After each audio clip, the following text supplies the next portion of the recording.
Yes अध्यक्ष महोदय, मैं आपको एक और बात बतलाना चाहती हूँ और वह यह है कि कृषि विभाग को योजना आयोग ने बहुत गलत रास्ते में बिठा दिया है। उन लोगों के पास लड़ने के लिए दम नहीं है और देश में खाद्यान्न का उत्पादन बढ़ाने के लिए जो योजनाएं चाहिए और उनके लिए जो धनराशि चाहिए वे उनको पूरी तरह स्वीकृत नहीं करा पाते। कृषि विभाग तो ज़मीन के तरह आधार होता है और उसी पर देश के लिए पर्याप्त अन्न पैदा करने का महान भार है। इसलिए यह बहुत आवश्यक है कि अधिक अन्न उपजाने के मार्ग में जो भी आवश्यक कदम यह विभाग उठाना चाहे उसमें किसी तरह की रुकावट ना हो। बहुत सी हड़तालें हो सकती हैं, मज़दूर काम से बरी हो सकते हैं, लेकिन किसी भी हालत में वे खाने से बरी नहीं हो सकते। अब हम देखते हैं कि मिलों और कारखानों में हड़तालें हो जाती हैं, छुट्टी हो जाती है, तो आम काम के दिनों की अपेक्षा लोग उन दिनों में ज़्यादा खाना खाते हैं, ज़्यादा दावतें करते हैं। आज हमारे लिए यह सर्वाधिक महत्व का विषय है कि हमारा अन्न का उत्पादन उस गति से बढ़े ताकि हम अपनी खपत से अधिक उत्पादन कर उसका निर्यात कर सकें। Stop para. सरकार तथा इस मंत्रालय के लिए यह समस्या एक बड़ा सिरदर्द पैदा कर रही है। हर एक विभाग में बड़े बड़े अधिकारी बैठे हैं और हज़ारों रुपए के बड़े बड़े वेतन ले रहे हैं, लेकिन मुझे दुख के साथ कहना पड़ता है कि उनका दिमाग कार्यालय की मिसीलों और कागज़ों में लगा रहता है। इस विभाग का काम बहुत ही महत्वपूर्ण प्राकृतिक कोप के कारण जो समय समय पर हमारी फसलों को नुकसान होता है, इससे भी अपनी फसलों की रक्षा करने के लिए आवश्यक कदम उठाना इसके जिम्मे है। आज मेरे पास लखनऊ से कुछ लोग आए थे और वे लोग बोल रहे थे कि यहाँ दिल्ली में इस अवसर पर ठंडी हवा चल रही है और आप यहाँ दरवाज़े बंद करके बैठे हैं या आराम से लेटे हैं, लेकिन हमारी तो जान खतरे में है। वहाँ ओले गिर रहे हैं और हमारी गेहूं की फसल खतरे में है।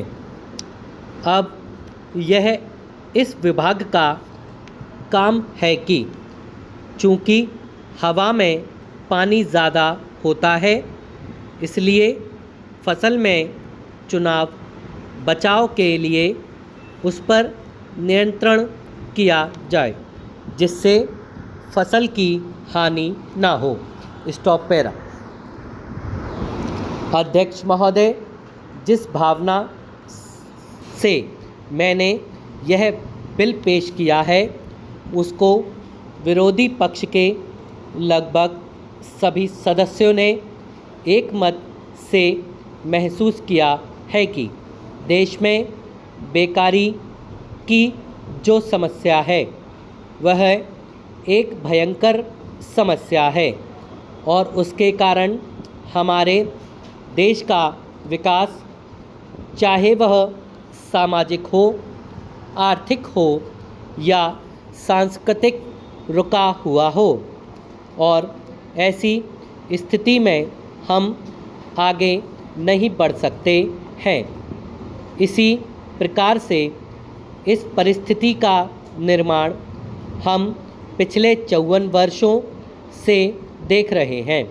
मंत्री महोदय ने यहाँ पर अभी कहा कि राष्ट्रपति इस काम को नहीं कर सकते हैं क्योंकि वह उनके अधिकार के बाहर है।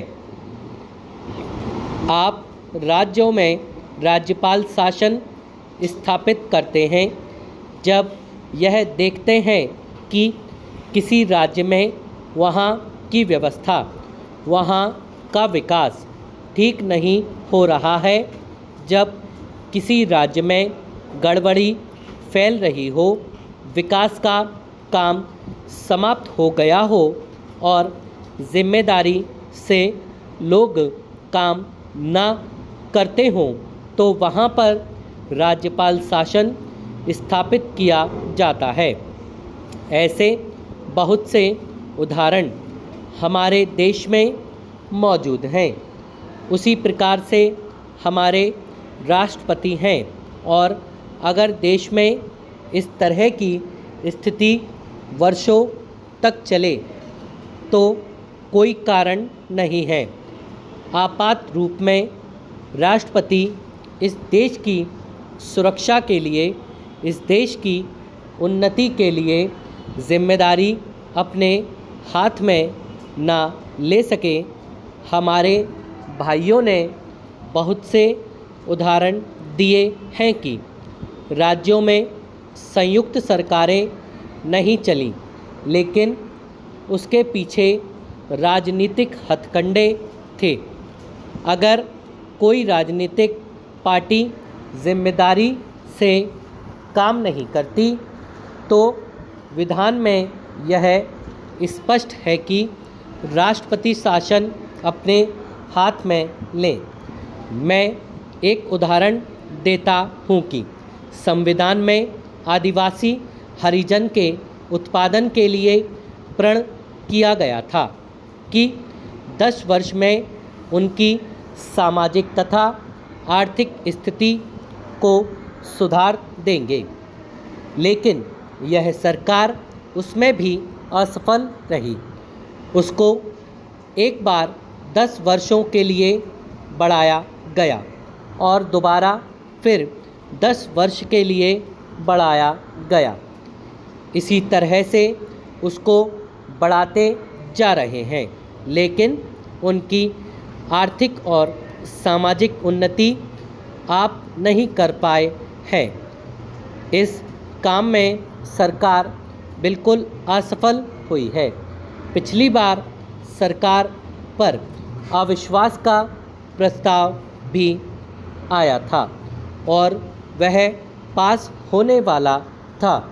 इसलिए मेरा कहना है कि हमारे देश में यह जो बेकारी की समस्या है वह बहुत ही भयंकर समस्या है। स्टॉप।